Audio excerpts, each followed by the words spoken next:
إنا إليه راجعون. وكان وحويا حباله حافظ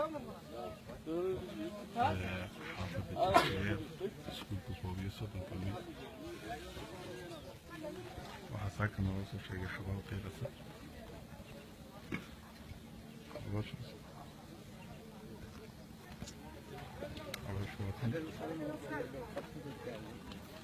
واحد مروا باقي غوا صلاة المغرب هي صلاة الصبح كده.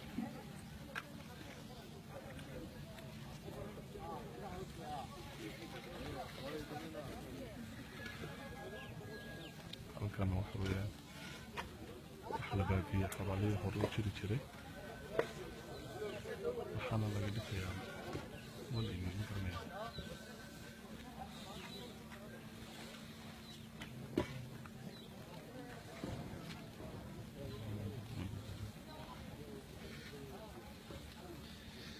marba marka ka dambeysa xabaashu way sii qiiqaysaa qiiqana wuu sii badanaya ilaahay ha u naxariisto